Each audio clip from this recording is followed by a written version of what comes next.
नाज़रीन, मीरपुर ख़ास में क़त्ल थी वियल फातिमा गाहो जे कातिलनि जी गिरफ़्तारी लाइ गाह बिरादरी जा माण्हू सरापा एहतजाज पणियल आहिनि। उन हवाले सां ॾिसूं था तालिब शर जी ही रिपोर्ट। जॾहिं तव्हांखे ॿुधाईंदा हलूं त 8 ॾींहं अॻु जेको जेल पुलिस क्वार्टर में फातिमा गाहो खे मुबैना तौर शदीद ज़ख़्मी करे क़त्ल करण वारे वाक़े खां पोइ जेको गाहो बिरादरी आहे उहा सरापा एहतजाज बणियल आहे। मुड़ुस अलाह जड़े खां पुछंदासीं हुननि जो छा चवणु आहे। जेके हमसला दोस्त हुआ 4 ॼणा उन सां गॾिजी राति जो हथियारनि जे ज़ोर ते अची असांखे यरगमाल करे फातिमा खे खणी वियो। फातिमा खे खणी पोइ वञी हाई कोर्ट कराची में हिन हाई कोर्ट में जेको ज़बरदस्ती हुन खां बयान ॾियारे पंहिंजे तरफ़ में ऐं निकाह कयो आहे। पर हुनखे निकाह जे मथां निकाह हुन कयो आहे। मुंहिंजी तलाक कोन्हे, उहो दावा करे थो त तलाक थियल आहे, तलाक कोन्हे थियल।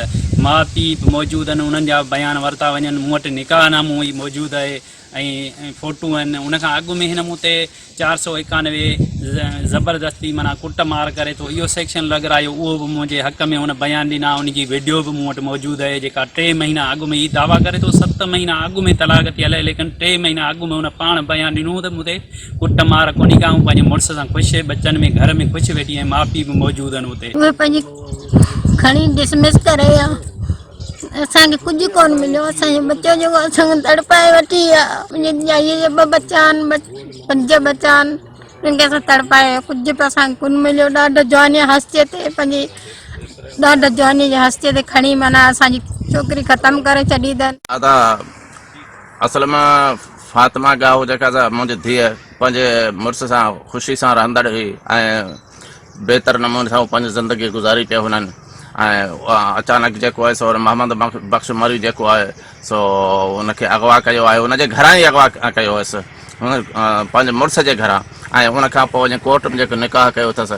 ऐं पोइ इहा दावा जेका साम्हूं आई आहे त भई हिन तलाक याफ़्ता आहे, पर तलाक याफ़्ता कान्हे का। जेका तलाक याफ़्ता औरत हूंदी आहे सा पंहिंजे मुड़ुस जे घर में कोन हूंदी आहे।